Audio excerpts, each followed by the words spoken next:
Salut les sportifs, c'est Armano et je suis très heureux de vous recevoir pour un nouvel épisode du podcast Devenir triathlète. Il y en a dans les invités qui nous écoutent qui doivent entendre cette intro et qui doivent se dire mais c'est pas possible, il la rajoute à chaque fois, c'est toujours la même. Eh ben non, c'est juste que je fais toujours la même et j'essaye de pas me tromper. Et puis de temps en temps, j'essaye aussi d'innover comme c'est le cas aujourd'hui, puisqu'aujourd'hui je n'ai pas un invité. Déjà, j'ai une invitée pour commencer et puis j'ai aussi un invité. J'ai donc deux invités. Voilà. Les mathématiques pour aujourd'hui, c'est fini. C'était pas très compliqué. Donc, je suis très heureux de tendre le micro tout d'abord à Clarisse Mauro. Salut Clarisse. Salut Hermano. Et à Daniel Coppens. Salut Daniel. Salut. Bon, comment tu prononces ton nom? Coppens, Coppens, Coppens? Coppens. Coppens, ouais. Ça marche bien, ça va avec le thème de l'épisode d'aujourd'hui. Clarisse, je voulais te le dire, ça me fait à chaque fois rire quand on échange tous les deux, parce que mon fils s'appelle Mauro, donc c'est écrit M-A-U-R-O, et quand je vois ton nom de famille, c'est souvent comme ça qu'en France on l'appelle Mauro, et donc voilà, ça me fait un petit peu rire. Ça s'écrit pas pareil, mais c'est le petit clin d'œil aussi pour dire que tu vois, finalement, il y avait des signes, il fallait qu'on se rencontre, il fallait qu'on échange. Tout à fait, oui. C'est vrai que moi, je suis vraiment très heureuse. J'en reviens toujours pas. Parce que j'ai l'habitude de t'écouter lors de mes séances de running sur Home Trainer et pas sur le vélo. Et là, je me dis, là, on est avec toi, donc j'ai du mal à le réaliser encore. Écoute, c'est gentil, ça me fait toujours plaisir quand les auditrices ou les auditeurs me remontent ce genre de choses. Et puis c'est vrai que quand je t'ai contacté via Instagram, tu m'as dit mais c'est pas possible, c'est vraiment toi qui m'écris. Bah oui, tu sais, on est des gens normaux. Puis en plus, on a plein d'atomes crochus. Vous êtes en Normandie, enfin oui. Moi, j'ai grandi en Normandie. On fait du tri, donc voilà, il y a plein de choses sur lesquelles on va pouvoir discuter. Et Hermano, tu vois le niveau d'expertise de Clarisse. Hein. Elle sait qu'il faut dire, faut pas écouter le podcast sur le vélo, mais seulement sur le home trainer. C'est que vraiment on écoute le podcast. Ouais, non, mais je l'ai noté. Je te remercie et je voulais effectivement le relever. Tu l'as fait pour moi, Daniel. Donc, merci. Il y a plein d'autres conneries que je dis aussi, donc j'espère que vous n'allez pas les relever, notamment le domaine dans lequel Daniel est actif. Mais bon, j'ai arrêté de tacler le foot, donc on va pouvoir en parler si vous voulez.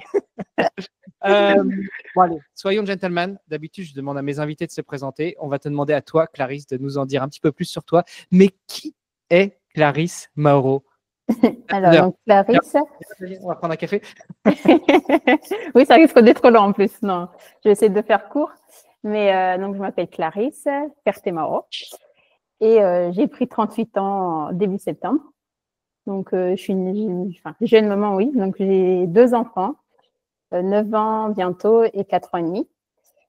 Je suis également donc une étudiante. Je suis à l'école d'infirmière, donc en 3e année.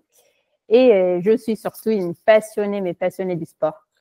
Et donc, j'adore le sport, quel que soit, là, actuellement, du coup, le triathlon, mais j'ai touché un peu à tout, basket, course à pied. Peut-être dès qu'il y a quelque chose qui peut me mettre en mouvement, je suis partante, quoi. Bon, remarque qu'avec 2 jeunes enfants, tu dois être bien en mouvement déjà par ailleurs. Oh oui, pour ça, ouais, je ne m'ennuie pas.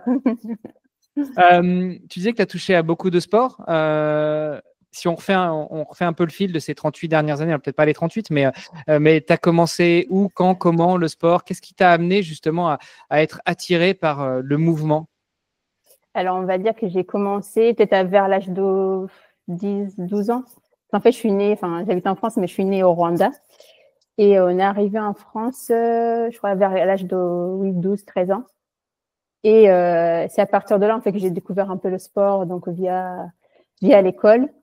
Et après, j'ai surtout mon papa qui adore le sport. Il en fait pas, mais il aime regarder le sport à la télé. Donc, tout ce qui est Tour de France, le foot, c'est interdit, mais désolé. Le foot, Formule 1, il adore. Et du coup, en fait, moi, petite, je me mettais toujours à côté de lui à regarder le sport.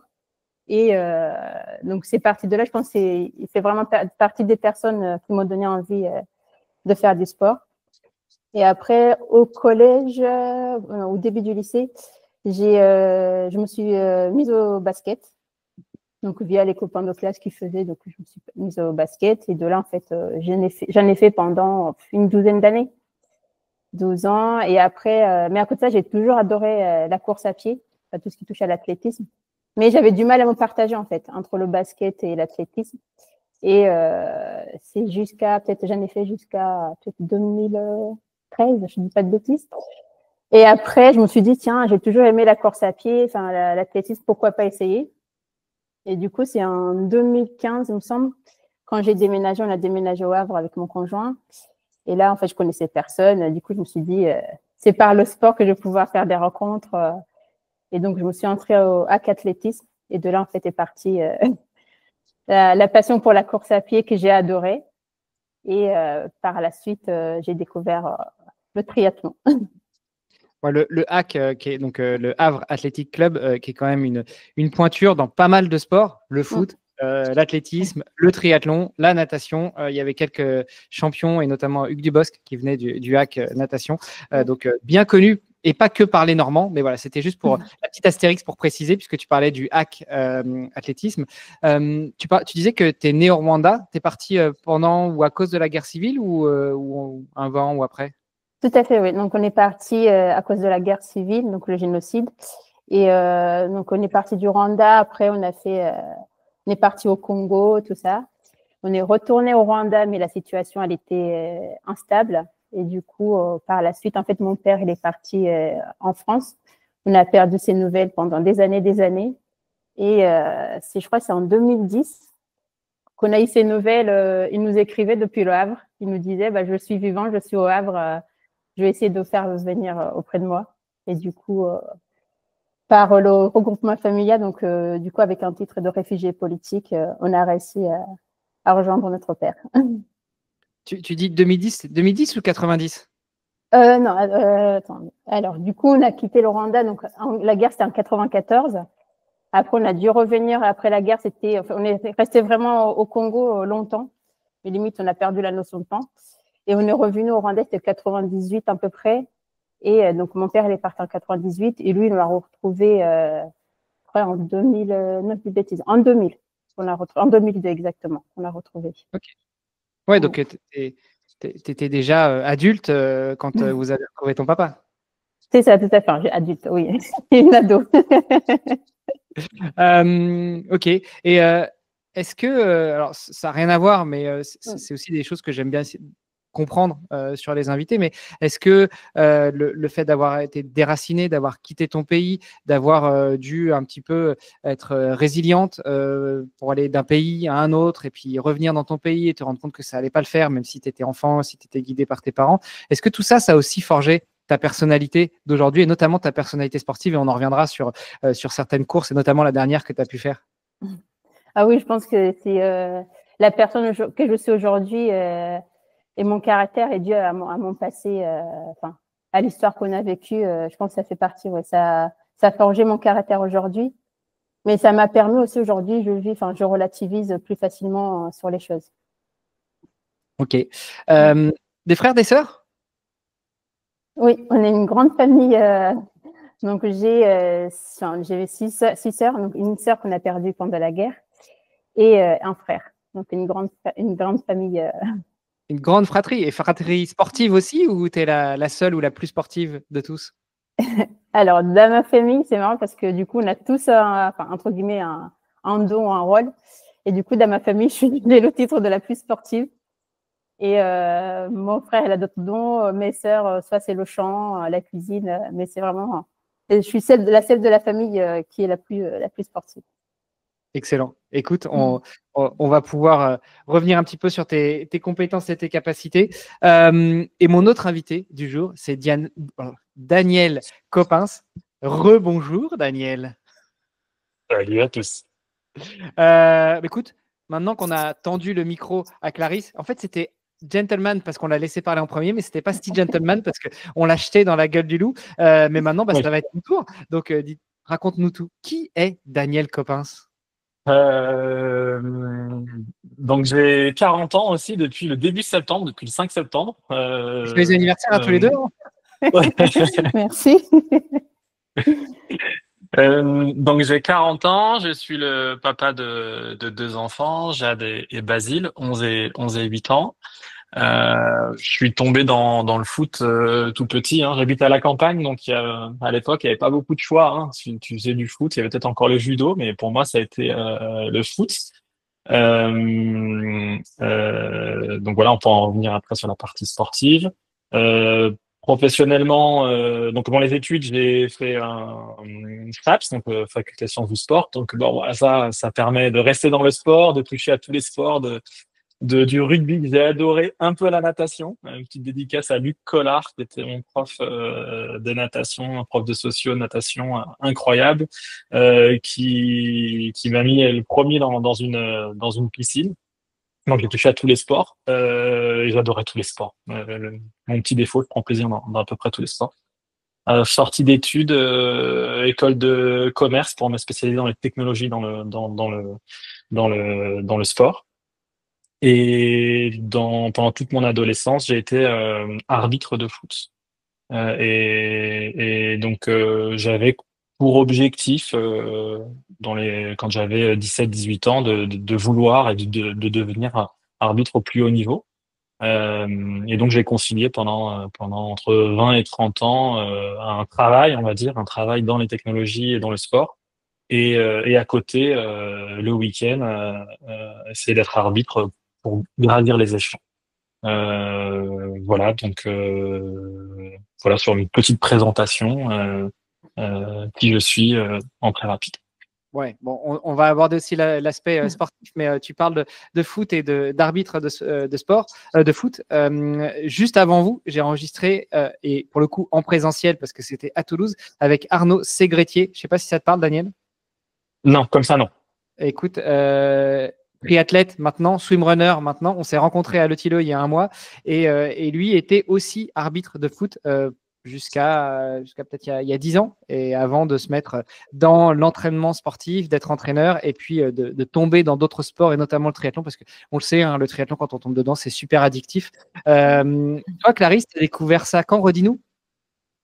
J'ai découvert le triathlon, je crois que c'était en 2015, si je dis pas de ma mémoire est bonne.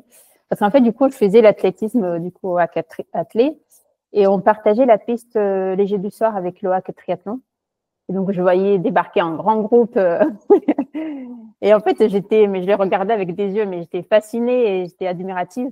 Parce qu'ils faisaient des tours de piste derrière, ils faisaient des squats, ils montaient des escaliers, ils faisaient des pompes. Je dis, mais c'est des malades, c'est des fous. Comment? Et ils arrivaient en vélo en plus? C'est ça. La majorité, ils étaient en vélo. J'ai dit, non, mais ils sont jamais. Enfin, je crois que je voyais ça, c'était vraiment incroyable. Et après, je connaissais le triathlon aussi un peu via. J'avais découvert le fameux reportage de Canal+. Donc, c'est là que la première fois vraiment j'ai su que c'était quoi le triathlon. Et donc après, quand je voyais les triathlètes sur la piste, je me dis, waouh, c'est des malades. Enfin, jamais je ferais ça. C'est ce qu'ils faisaient. Parce que moi, à l'époque, je faisais du 800. Déjà, ça me semblait les entraînements SP800, ça me semblait assez dur. Et voir ce que eux ils faisaient, enfin, j'étais admirative, quoi. Et du coup, après ça, je sais plus quand, à mes 30 ans exactement, je me suis dit, tiens, pourquoi pas me faire un petit cadeau, essayer aussi le triathlon. Parce que là, le triathlon en début d'année, enfin, en début de saison, fin août, début septembre, ils organisent un triathlon à Sainte-Adresse. Ça doit te parler, Peter Mano. Ouais. Et du coup, en fait, c'est un petit triathlon, c'est 300 mètres de natation, à peine, donc il y a une longue transition de 2 km pour aller chercher le vélo pour monter en haut de Sainte-Adresse. Après, il y a à peine 20 km de VTT, et derrière, pareil, 5 km de course à pied. Du coup, je me suis dit, oh, bah, c'est faisable. C'était vraiment ouvert à tout niveau. Je me suis dit, pourquoi pas? Je crois que je sais nager, alors que c'était pas du tout le cas. Je savais à peine patauger. Je me suis dit, oh, ça devrait le faire. Et du coup, donc j'ai fait l'inscription, et ça s'est pas passé du tout comme j'avais imaginé. Pourquoi ça s'est pas passé comme tu avais prévu? Bon, tu viens de dire que tu te rends compte que tu sais pas nager, mais est-ce qu'il y avait que ça? On va dire que sur les 2 autres sports, je me débrouillais quand même, mais j'avais jamais fait de VTT, mais j'avais un VTC à l'époque. Mais ça faisait l'affaire. Et du coup, juste pour la natation, donc il y avait 300 mètres, je me dis, oh, ça va le faire. Dans la semaine, j'achète une trifonction parce que je n'en avais pas auparavant. Et donc, après. Tu es une auditrice fidèle du podcast et tu sais très bien maintenant que je dis toujours on ne teste jamais rien à la compétition. Donc maintenant, tu ne le referais plus d'acheter une trifonction la semaine de la course. Non, ça c'est fini maintenant. Donc, j'achète ma trifonction. Donc, le jour de la course arrive. Donc, il y avait mon mari et des amis aussi. Donc, on part pour 300 mètres. En fait, il faisait plus ou moins beau, mais il y avait la mer du Havre est toujours agitée. Donc, on part. Je m'étais mise plus ou moins au milieu. Et en fait, à peine partie, au bout d'10 minutes, je me suis retrouvée derrière, quoi. Et ça, c'est mon mari qui me l'a dit plus tard. Il me disait, mais je te voyais derrière. Je me disais, oh non, j'espère que c'est pas Clarisse. J'espère que c'est pas Clarisse. Ah bah si. Je dis, c'était bien moi. Et après, donc, on part. Mais à peine au bout de 50 mètres, j'ai l'impression que j'arrivais pas, en fait. Je sais même pas comment j'ai réussi à faire les 50 mètres. Et là, il y avait un bénévole du club qui s'appelle Guillaume. Un petit coucou, Guillaume, si tu nous écoutes. Et il me dit, bah, Clarisse, ça va? Je dis, non, ça va pas. Il dit, bah, accroche-toi au canoë. Je dis, mais si je m'accroche, ça y est, c'est fini, la course, elle est finie, je vais être disqualifiée, je peux pas.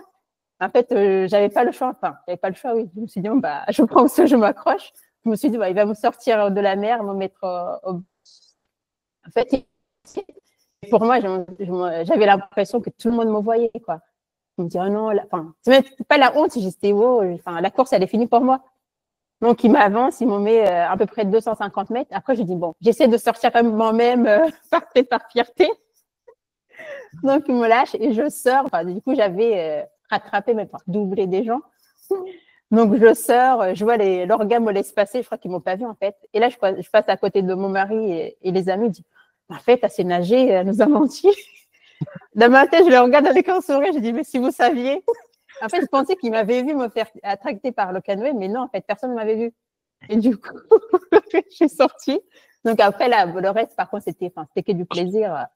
Courir, c'était, entre guillemets, mon domaine. Partie vélo, c'était un peu délicat parce que j'avais un VTC et ça le faisait, mais bon, des fois, je déraillais, j'arrivais pas à remettre la chaîne, j'avais les noix à la fin noire. Et après, pour finir, la course à pied, pareil, c'était un régal, quoi. J'ai adoré. Et du coup, la course se termine, je suis classée, je suis pas disqualifiée. Et à la fin, du coup, je revois mon mari, je le raconte, il me dit, mais non, mais nous, on t'a pas vu te faire un PD d'allô et tout. Et après, j'ai dit, par contre, je me suis dit, c'est mon premier, mais c'est pas mon dernier. Je dis, maintenant, il faut que j'arrive à nager par mes propres moyens le prochain triathlon. Et du coup, c'est parti de là. Excellent. Donc ça, c'était en 2017, si j'ai bien compté, parce que tu as dit que c'était pour tes 30 ans. Tu en as 38 oui, c'est ça. Ouais. Et je suis bon en maths quand même, franchement. Impressionnant. Donc 2017, tu nous raconteras peut-être un petit peu après justement qu'est-ce qui s'est passé depuis 2017. Donc, on comprend que tu as appris à nager, techniquement en tout cas parlant. Toi, de ton côté, Daniel, ta première expérience avec le triple effort. Il n'y a pas longtemps. Pour enchaîner. Il y a pas longtemps, en fait, pendant mes études, je m'étais dit, pour mes cartes, donc quand j'avais à peu près 20 ans, j'aimerais bien faire l'UTMB. C'était à ce moment-là, on entendait en l'UTMB, le trail commençait vraiment à avoir une notoriété en France. Et je regardais ces gars courir en pleine montagne. Je dis, waouh, c'est énorme, ça, j'aimerais bien le faire. Et c'était avant mes 40 ans, j'aimerais bien faire le Mont Blanc, le trail. Et puis, il y avait cette histoire de triathlon. Alors, je sais pas si on parlait d'Ironman, je crois. On parlait d'Ironman déjà à ce moment-là. Et je m'étais dit, tiens, ça va faire sur ma to-do. Et en fait, la vie avance, un peu de sédentarité ces dernières années. Je me remets en action. Et puis, je me dis, donc j'avais l'âge de Clarisse, j'étais très jeune, vers 38 ans, et je me dis bon, peut-être qu'il faudra que je me remette un peu en action. Et l'idée du triathlon revient. J'avais commencé un peu le CrossFit pour m'aider à me remettre. J'étais plus en club, j'avais pendant 3-4 ans une petite traversée du désert, et je sentais que j'en avais besoin en termes de motivation pour moi au niveau du travail notamment. J'avais besoin d'énergie et je me dis mince, je me reconnais pas, et je me suis dit peut-être qu'il manque du sport. Et donc j'étais reparti par le CrossFit et j'ai bien aimé cette idée de sportif complet. Et là, ça a mis une petite étincelle. Et je crois que l'élément déclencheur, ça a été un reportage sur l'enduroman. Je pense que c'était Marine Leleu, et il y avait un autre reportage, j'ai oublié son nom, et je le remercie, sur l'équipe, quelqu'un qui échoue la traversée parce qu'il a le mal de mer et tout. Et j'ai trouvé ça sensationnel. Et je me souviens, ça a remis une étincelle et je me suis dit, allez, vas-y, fais un trail. Donc ça, c'était courant mai 2024. Je me dis, je m'inscris sur un trail. Je prends le dossard 6 mois plus tard, donc le 1er décembre avec un pote. Un petit défi complètement à la con, hein, où tu dis, bah, je vais faire 45 km. 2000 mètres de dénivelé, bah oui, ça fait 4 ans, j'ai rien fait, mais je vais faire un 45 km et 2000 mètres de dénivelé. C'était une belle connerie. Je savais pas ce que ça voulait dire 2000 mètres de dénivelé à ce moment-là. Et puis, bah, je m'inscris comme j'habite à côté de Beauvais, il y a un triathlon M qui est vraiment sympa à Beauvais. Et je me dis, bon, allez, je vais m'inscrire au triathlon M de Beauvais, mais je vais quand même tester avant, comme c'est près de chez moi. Clarisse a parlé un peu, je me suis tapé la honte, je me suis dit, c'est à côté de chez moi, il faut pas non plus que je me noie en plein dans le bassin. Donc, je vais quand même tester un tout petit peu, aller 2-3 fois à la piscine, ce que j'ai jamais fait. Mais je vais surtout prendre un S. Donc, à 1 heure de chez moi, il y avait un S, à Chamouy exactement. Le triathlon des dames. Donc j'ai dû faire mon premier triathlon S. Si je me trompe pas, c'est fin avril 2025. Et là, ouais, c'était top parce que j'ai vécu. Alors moi, c'était pas Clarisse, hein, je l'ai pas croisé à ce moment-là. Mais par contre, alors j'ai vu des VTC, j'ai vu des vélos avec des porte-bagages. J'ai trouvé ça incroyable. Moi qui ai une vision un peu perf, j'y allais en touriste, mais en touriste qui respecte un peu le truc, quoi. J'ai vu des choses dans l'eau incroyables. D'ailleurs, dans les premières minutes de mon S, anecdote, parce que ça me fait penser à ça, Clarisse, moi j'ai vu 2 personnes qui allaient se noyer. Clairement, un qui prise de panique, donc là tu peux pas l'aider parce que tu vois que tu viens de commencer, ça fait 1 minute 30 que tu es dans l'eau. Bon, je pense un pari du Nouvel An, quelqu'un qui s'est inscrit, il a vu de la lumière, il est venu. Mais vraiment, ça m'a choqué parce que je me suis dit, le gars, il est en danger. Quoi. Le bateau, il arrive et tu peux pas l'aider. De toute façon, tu le vois. Si tu y vas, il va te couler. Et 30 secondes après, une personne, sa combinaison explose, donc juste est tenue. On va pas me voir, mais est tenue au niveau du cou. Donc la fermeture lui fait compression au niveau du cou et le dos est ouvert. Alors, je fais pas une allusion à quelqu'un qui a fait un swimrun et qui a une combinaison ouverte. Mais dans le devant en plus, ce mec-là. Hein. Donc là, ton gars, c'était derrière, ça va encore. Derrière, lui, c'était derrière, mais il était violet. Donc, je viens de commencer, j'ai aucune expérience dans le triathlon. Je vois un gars qui est à moitié en train de se noyer, le bateau arrive, et un deuxième qui ne respire plus, vraiment, qui est violet. Et donc, je me souviens juste du exploser la combi. Et là, je me dis, alors tu t'es pas beaucoup entraîné, mais il y a vraiment des gars qui viennent à l'arrache. Et donc, et vraiment, j'avais peur pour eux. Et il m'a fallu quelques minutes avant de me lancer. Et ce triathlon S à Chamouy, là, dans l'Aisne, bah, c'était top parce que je me suis dit, je suis juste préparé, pas entraîné. Mais ces triathlètes du dimanche, le fait que j'ai un vécu un peu sportif, méthodologie d'entraînement, bon, dans le triathlon du dimanche, voilà, moi je me mets pas en danger, quoi. Il y a toujours quelqu'un qui se met plus en danger. Là, pour le coup, ils y vont vraiment sans préparation du tout. C'est un peu dangereux pour moi, je trouve. Mais voilà, le S, c'était fin avril. Et là, je me suis dit, bon, il y a des sensations qui sont énormes quand même, parce que même sans entraînement, quand tu es en train de nager, c'est un peu froid, t'as le bout des doigts un peu gelé, tu sens frais au niveau du visage. Pour moi, c'est ça que j'ai vraiment adoré et je vais certainement faire encore 3 ans, 5 ans, peut-être plus, je sais pas. Mais cette sensation d'être vivant dans l'eau, cette fraîcheur, d'être à la fois aussi concentré sur soi, la respiration. Il y a un truc qui se passe dans l'eau que j'avais vraiment sous-estimé. Donc S fin avril, M mi-juin et puis le L début septembre. Tu parlais tout à l'heure de Marine Leleu que tu as vu dans le reportage certainement d'Intérieur Sport et puis d'un autre qui a fait l'Enduroman. Écoute, je t'invite à aller écouter 2 épisodes sur le podcast, le 349, Marine Leleu, et le 314, Thomas Austré, qui avait effectivement échoué sa première traversée, mais qui a réussi la deuxième, et là qui vient de finir un truc de dingue. Donc Thomas, si tu nous écoutes encore, on te fait des coucous. Merci.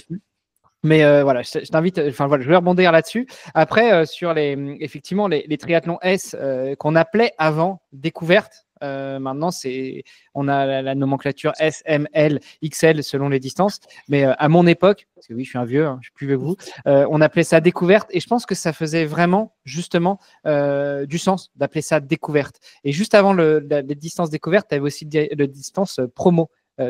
promotionnels. Et ça faisait aussi beaucoup de sens de les appeler comme ça, je trouve. Parce qu'effectivement, c'est ouvert à tous. Tout le monde peut y aller, que tu saches nager ou pas. De temps en temps, tu as des kayaks qui te ramènent.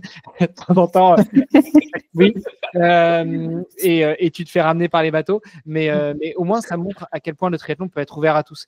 Et d'ailleurs, ça me donne une idée. Je pense que je vais faire des goodies, je vais faire des bouées ciblés devenir triathlète. Comme ça, sur tous les triathlons S de France, j'irai leur proposer de prendre une bouée. Et puis ceux qui ne savent pas, au moins ils sauront lire devenir triathlète et puis ils auront écouté le podcast avant de se lancer. Ce qui est énorme sur les S ou découvertes, comme tu le dis, je me souviens moi à Chamouille dans l'Aisne, on était un tiers à découvrir. C'était la première fois qu'on faisait un triathlon et c'est incroyable ce moment où tu déposes le vélo et tu commences à mettre ta combi, tu découvres ce qui va se passer et puis t'as l'eau face à toi et puis tu te dis qu'est-ce que je fais là? Qu'est-ce que je fais là? Et c'est rassurant de voir qu'il y a d'autres personnes qui se posent la même question et qui a priori vont pas jouer le podium, quoi. Ils vont pas jouer le podium, ils découvrent le truc. C'est vraiment un bon moment, ça. Tu vois, pour rebondir sur ce que tu disais avec l'histoire d'un autre mec que tu connais qui a pété sa combinaison avant le départ d'un swimrun, t'as un peu moins ça sur un swimrun parce que en général tu pars sur la course à pied et donc tu pars sur un élément que tu connais et c'est quand tu arrives à la fin de la première course à pied que tu vas te jeter à l'eau, tu te dis un peu qu'est-ce que je fous là. Bon, moi, je me suis plutôt demandé qu'est-ce que je fous là au milieu des méduses, mais ça, c'est autre chose. On va en reparler. Mais ouais, ça doit être exceptionnel de vivre cette première fois. Et la première fois, on l'a vu qu'une fois. Donc, je pense qu'effectivement, ça vaut toutes les expériences, quoi. Et tu revivras jamais ça, même si tu montes sur un M, sur un L, sur un XL. Oui, tu auras de l'appréhension parce que tu seras pas sur la même distance, c'est pas le même effort. Tu sais pas non plus à quoi tu vas t'attendre en termes de gestion de l'effort. Mais en revanche, le premier triathlon, c'est quelque chose d'exceptionnel, quoi. Ah, mais tout à fait, je suis d'accord avec toi. Parce que là, si c'était à refaire, je referais, quoi, sans hésiter. Parce que ce triathlon, il m'a marqué et malgré du coup la partie natation qui s'est on va dire, ça s'est plutôt bien passé, mais j'ai adoré. Et comme on disait, ce qui est beau dans le triathlon, on voit tous les profils. Il y en a, ils savent que la partie natation, c'est peut-être leur point fort, mais derrière, peut-être la course à pied ou le vélo, ça va être l'inconnu pour eux. Et du coup, c'est aussi ce côté-là que j'ai vraiment aimé. Ouais, et puis c'est vraiment une école de la vie en termes de résilience parce que si on prend des athlètes de top niveau, je pense à Jalabert, ancien cycliste qui a fait son premier triathlon il y a quelques dizaines d'années maintenant, on peut dire. Le mec, il sort dernier de son premier Ironman, dernier de l'eau. Et il pose le vélo en deuxième position. Donc, il remonte les 1200, 1500 personnes. Bon, c'était un sportif de haut niveau, il savait ce que c'était, mais justement, il en faut de la résilience. Il faut accepter la défaite temporaire sur une partie de l'épreuve pour se dire ok, je vais remonter et peut-être que je pourrais faire un podium ou peut-être que je pourrais m'éclater après sur mon sport de prédilection, que ce soit le vélo ou la course à pied. Mais ouais, je trouve que c'est une belle allégorie de la vie, le triathlon, en tout cas dans 3 étapes de la vie. Mais je suis d'accord avec toi parce que après, juste pour faire court, pour revenir à ce que tu dis, ça m'est arrivé de faire des courses. Du coup, je sortais dans les dernières de l'eau. Et par contre, pour repérer mon vélo, c'était moi, je mettais pas 2 heures à le chercher. Il était là. Et après, je prenais un méga plaisir à remonter les gens. Puis sur la course à pied, c'était un régal, quoi. Ouais. Donc pour ça, ouais, c'est vraiment ce côté-là qui est plaisant aussi. Pour ceux qui sont pas à l'aise sur la partie nage, c'est vrai qu'il y a quelque chose d'assez mentalement favorable quand tu sors très loin au niveau de la nage et que tu es correct sur la partie vélo, c'est vrai que tu as le sentiment de rattraper tout le monde et l'effort n'est pas du tout le même. Alors, je rejoins Clarisse là-dessus. Je pense que pour ceux qui viennent de la course à pied ou du vélo, commencer par le triathlon, on a tous la même chose. Bon, en fait, ça c'est fait. On sort de l'eau, on dit la course, elle commence. On prend plaisir vraiment là. Même si avec le temps dans l'eau c'est très agréable malgré tout, mais c'est vrai que il y a quelque chose d'assez incroyable de doubler en vélo. On profite vraiment. Moi c'est ce que j'apprécie en tout cas dans le triathlon, c'est de dire moi je suis dans les derniers, mais c'est pas grave. Je fais ce que je sais faire et il y a pas à être frustré ou quoi que ce soit. C'est juste les règles du jeu. C'est clair. je reviendrai pas sur mon expérience à l'Utilo, mais bon, c'est vrai que c'était plus frustrant parce que nous, on est parti dernier et on est arrivé dernier, donc on a remonté personne. Par contre, pour ceux qui nous suivaient, c'était une certaine fierté parce qu'ils regardaient le live à distance, enfin pas le live vidéo, mais le live sur le site avec les trackers, et ils voyaient qu'au fur et à mesure, on faisait sauter des gens qui passaient pas les cut-offs. Bon, déjà, nous, on était à la limite de les passer, mais nous, on les voyait pas, donc quelque part, c'était quand même un peu frustrant de se dire, bah, on laisse des gens derrière, mais on sait pas parce qu'on sait pas, on les a pas remontés. Anyway, pour revenir à toi, Clarisse, donc 2017, ce premier triathlon, tu le termines en te disant non, mais bon, ok, j'adore, mais la prochaine fois, je saurai nager. Comment t'enclenches tout ça, justement? Du coup, après, je reste encore un peu quand même au athlétisme et je continue de regarder à côté ce que font du coup les copains du triathlon. Et déjà, je commence par m'acheter un vélo de route. Puis, du coup, je me suis renseignée. Je dis que le VTC, ça ne va pas le faire si je veux vraiment faire du triathlon. Donc, je m'achète un vélo, voilà, vraiment pour commencer. Et j'investis pas directement parce que je regarde les prix et je me dis, mais oh, ça coûte très cher. Donc, vraiment, je trouve un beau, joli vélo.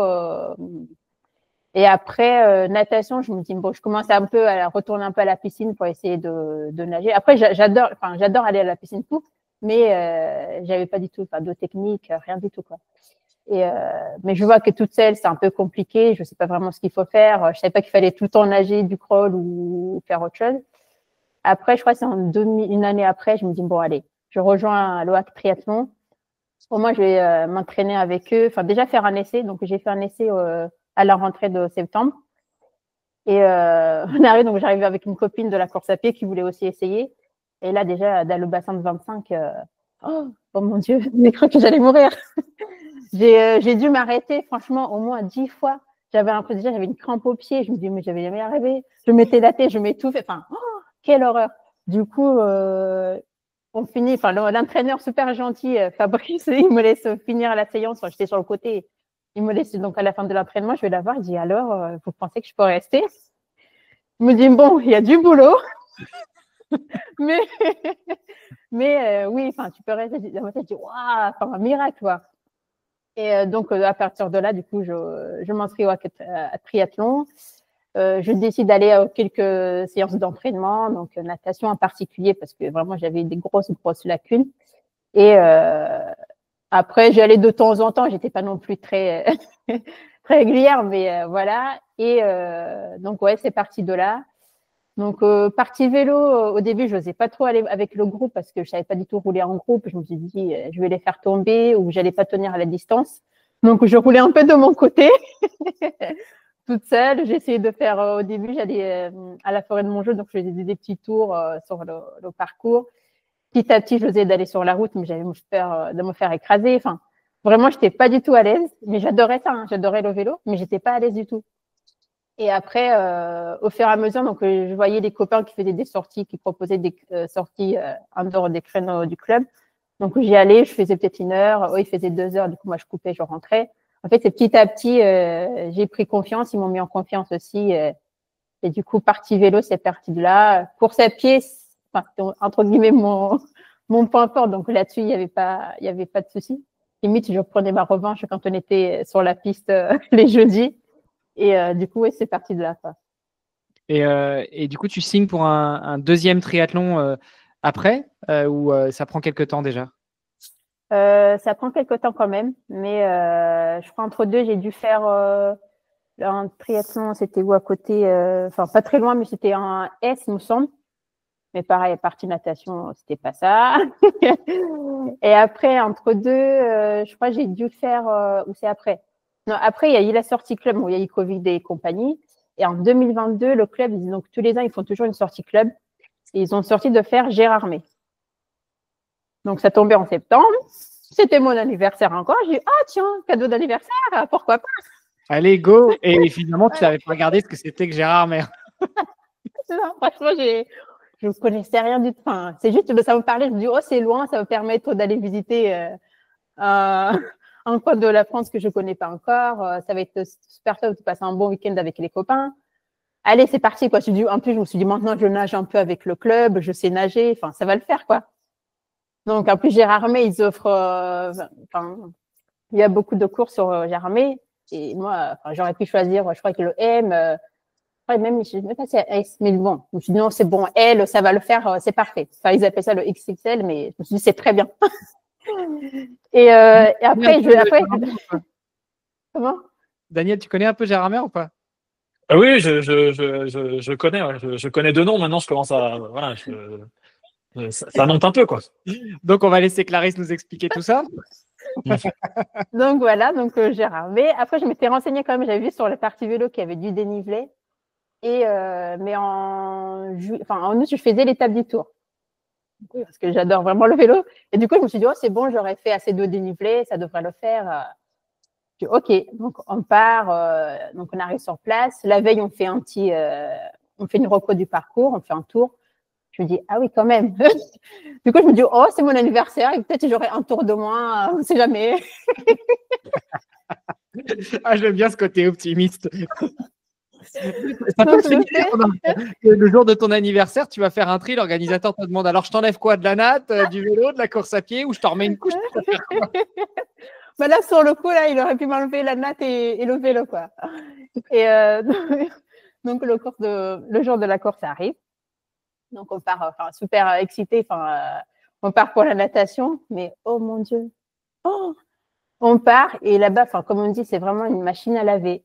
Quelle horreur. C'était horrible. Donc, en plus, je me suis bien placée, pas derrière, hein, mais limite, pas devant, mais j'étais bien placée. Je me suis dit, oh, ça va le faire. Maintenant, tu sais nager. 1009, c'est rien. Ça va pas être grand-chose, quoi. On part, mais à peine, comme disait tout à l'heure Daniel, à peine même pas une minute. Oh, je vois les gens qui font demi-tour, mais prise de panique. Et là, je vois un monsieur qui me fait un face-à-face. Je dis, oh monsieur, je suis désolée, je peux rien faire pour toi. Déjà, moi, j'arrive à me sauver moi-même.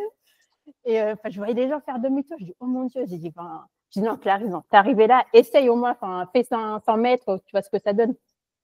Il est où le canoë? Je me suis dit, cette fois-ci, je peux pas faire appel au canoë.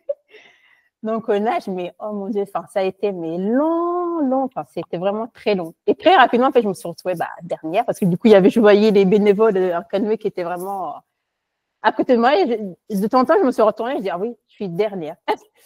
Et du coup, dans ma tête, ouais. Non, j'avais regardé pour pouvoir souffler les bougies, en fait. Ça. Et du coup, j'avais vu qu'on avait, je crois, 1h10 pour finir. Dans ma tête, je me dis, même si j'arrive à peut-être à 1h09, je vais les supplier qu'ils me laissent passer. Je vais dire, le vélo, je sais faire, je sais courir, je vais rattraper le temps perdu, quoi. Et donc, le mec me disait, à droite. En plus, je savais vraiment pas nager droit. Donc, un coup, j'allais à gauche, un coup, j'allais à droite. C'était vraiment, mais il me disait, reviens là. Il sifflait, il disait, non, c'est par là, c'est par là. Oh, je crois qu'il faisait la course, ça faisait 1009, mais je crois que j'ai nagé plus de 2500 mètres. Non, mais pas loin. Hein. Je crois que j'ai fait sur ma montre, j'avais 2003, quelque chose comme ça. Et donc, après, c'était vraiment très long, mais pour faire court, j'arrive à sortir. Et je vois les gens qui étaient un peu devant moi, ils continuaient, ils sont pas arrêtés. Je dis, je suis peut-être encore dans les temps. À un moment donné, j'arrive à sortir le bras, je regarde l'heure, je vois juste peut-être 1h08, entre 1h08 et 10. Je me dis, oh, ça va être limite. Et donc, j'arrive à sortir, et là, je me vois, ils me laissent aller, mais limite, je crois que je leur fais signe de merci. Donc, je cours, j'arrive dans la tente pour me changer. Mais là, en fait, je pleure. Mais je dis, en fait, j'ai réussi à sortir de l'eau. J'ai mis certes plus d'1 heure, mais je me suis dit, mais j'ai réussi, quoi, toute seule à sortir de l'eau. J'ai pleuré. Les bénévoles me disent, mais il faut se changer, il faut partir, il faut enlever la combinaison. Et limite, pour moi, la course, limite, c'est comme si je l'avais gagnée, mais je me suis dit, c'est bon, maintenant, j'ai fait ma course, j'ai nagé, ça peut s'arrêter là, quoi. Donc, bref, on part sur la course à pied. Donc, j'arrive à repérer mon vélo. C'était limite le dernier, je crois. Donc, je pars sur la course à pied. Donc, il y avait 3 tours de 90 km. Enfin, 3 tours de 30 km. Et on part et je fais à peine je fais la première boucle et là, une crevaison. Je dis non, pas ça. Et du coup, déjà, je pleure. Je dis, mais non, je sais même pas changer une roue, je sais pas comment on fait. Pourtant, j'avais quand même pris une chambre à air avec moi, mais je savais même pas comment faire. Et là, du coup, franchement, je suis tombée. La crevaison est arrivée au bon endroit. Du coup, les gens me voient pleurer. Ils me disent, qu'est-ce qui vous arrive? J'ai crevé, je sais même pas changer une roue. Et là, ils prennent mon vélo, en fait. Il y avait deux hommes, ils prennent mon vélo. Je vois, ils descendent un peu vers leur voiture. Je dis, non, t'inquiète pas, on va te changer ça. Je dis, non, mais j'ai pas le droit de me faire aider. Je dis, mais c'est pas grave. Franchement, super top les mecs. Je les remerciais, mais 1000 fois. Donc, ils me ramènent mon vélo réparé. Donc, je pars. À peine je fais 100 mètres et là, j'attends, boum, ça pète. Je dis, mais non, pas ça. Ils reviennent, ils me voient, du coup, ils reviennent vers moi, ils récupèrent mon vélo de nouveau, ils repartent, ils vont le changer, ils reviennent. Je dis, bon, je repars. Et à côté, je regardais, ça avait une moto qui passait pour dire, non, vous n'avez pas le droit, vous êtes fait aider, sortez de la course. Mais personne ne passait, à part les autres coureurs qui passaient. Donc, ils réparent de nouveau ma chambre à air, je repars. Je refais un tour et à peine, peut-être encore 20 km plus loin et je vois mon pneu à plat. Je dis, oh non, pas ça, pas ça, pas ça. Donc, du coup, je continue de rouler parce que de toute façon, je ne savais pas changer. Je voulais pas prendre le temps de changer. Je continue d'avancer, mais enfin, j'avançais même pas. Je crois que je roulais peut-être à 10 km/h, quoi. Et là, je vois pareil, un copain du hack qui me dépanne. Il dit, Clarisse, qu'est-ce qui t'arrive? Je dis, bah, j'ai crevé. Enfin, limite, il me dit, bah, écoute, je peux pas t'aider, mais j'ai une chambre à air qui me reste. Il me la donne. Je dis, je la prends avec moi. Je dis, bah, on sait jamais. Peut-être déjà te voir si quelqu'un peut m'aider encore.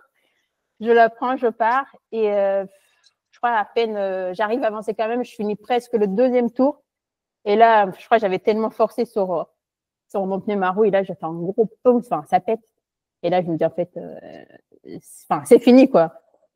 Et du coup, ça va, j'étais peut-être à 5 km de l'arrivée. Donc, je pleure. Enfin, après, je me dis, bon, bah, tant pis, j'aurais fait. Déjà, j'ai fait la natation.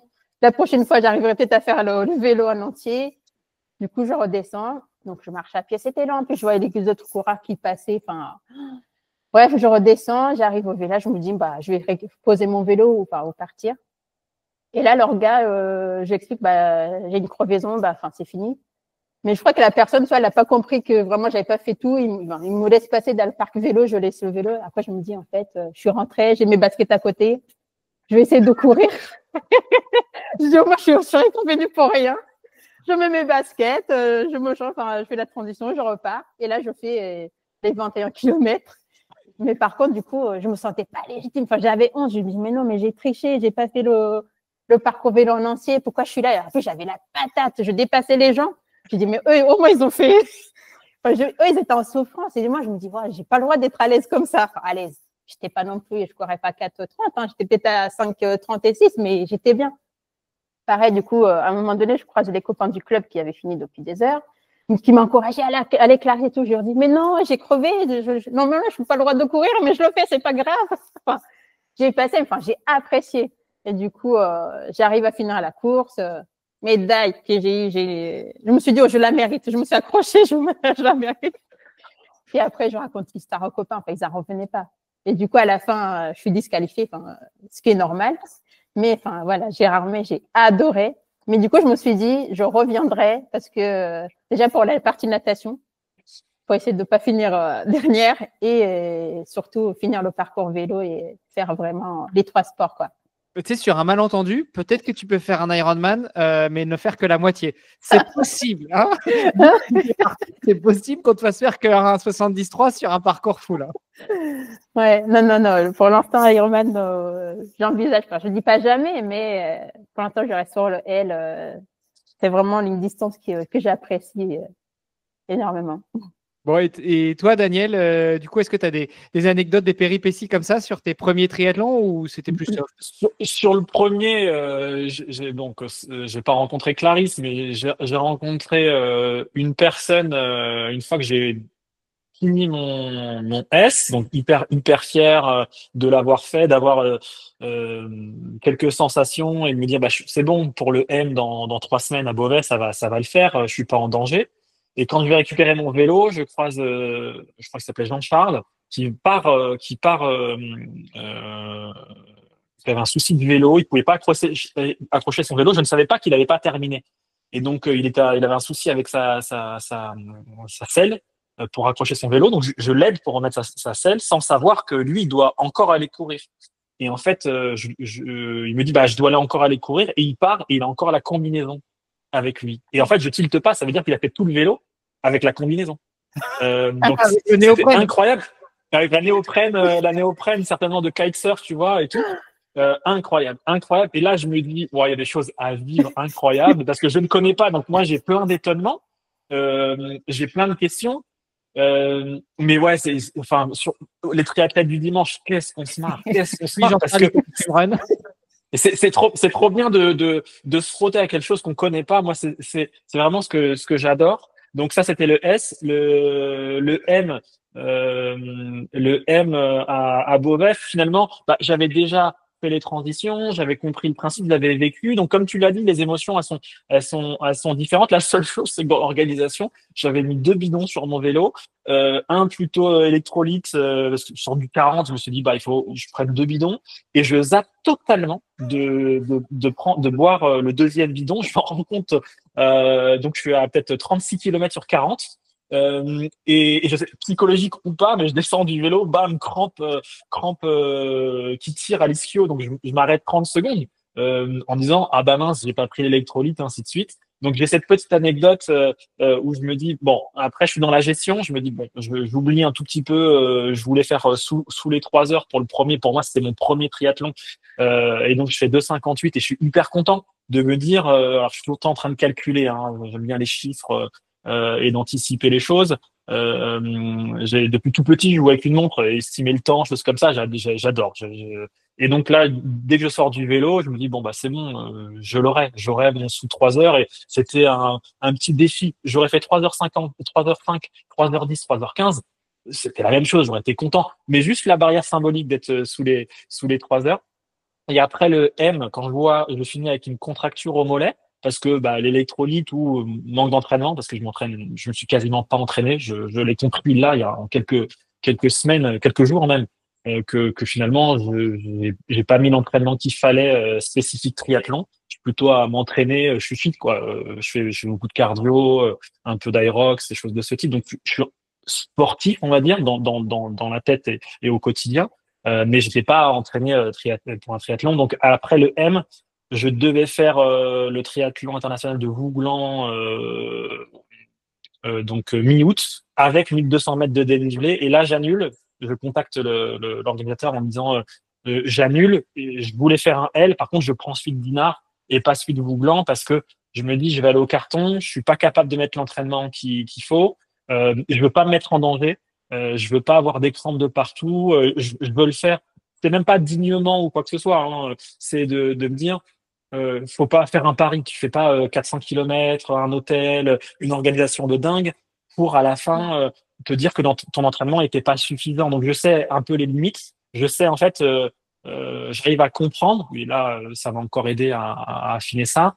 Qu'est-ce qu'impose un événement? Si tu t'inscris sur un Ironman, je commence à percevoir qu'est-ce que tu dois faire les 12-14 mois en amont, peut-être les 6 mois en amont, parce que c'est ma formation et j'arrive à quantifier la charge et j'arrive à voir les enjeux, nutrition, musculaire, repos, ainsi de suite. Et donc ça, c'est ce qui m'a amusé moi cette année, c'est de me dire, je suis juste en préparation, et Clarisse m'a chambré après le triathlon qu'on a fait ensemble, parce que quand tu regardes les volumes de charge, ok, j'ai rien dans les jambes, mais j'avais suffisamment et je l'ai montré. Donc je fais pas le pari. L'objectif, c'était surtout pas cette année de me dire je fais la prouesse de faire un L sans m'entraîner. C'était pas ça. C'est de me dire je monte gentiment en charge, parce que je peux pas non plus d'un seul coup. Donc j'ai cherché à affiner. Et moi, c'est ce que j'ai adoré.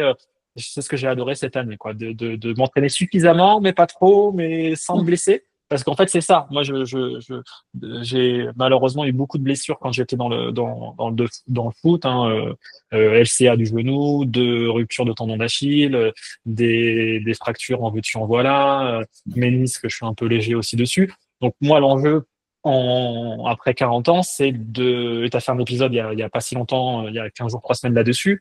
Pour moi, je vois le triathlon comme ça, comme un support pour m'entraîner. Et si tu as un tout petit bobo, tu le dis souvent, Hermano, là j'ai une petite alerte méniscale, je passe sur le vélo en fait. Et en fait, je travaille en autre sport. Et c'est ça que j'adore, c'est cette agilité de dire, tu auras toujours un petit bobo, parce que quand tu charges un peu et tu charges un peu la mule, tu es toujours à la limite. Quand tu as un petit pétence musculaire ou un peu articulaire d'un côté, tu vas ailleurs. Et ça j'adore. Ouais, c'est l'avantage du triathlon, où tu peux effectivement soit déjà croiser entre la course à pied et le vélo, soit aussi load balancer, donc passer d'un sport à un autre quand tu as des blessures, quand tu as une certaine fatigue. Et puis, Le problème, entre guillemets, c'est que quand tu commences à t'entraîner un petit peu plus sérieusement et régulièrement, tu commences à connaître un petit peu plus ton corps et à recevoir de plus en plus de signaux qui te disent bah, là, tu as une petite contracture, là, tu as un peu mal, là tu te sens fatigué. Et le côté pervers du truc, c'est que tu as tendance un petit peu trop à t'écouter.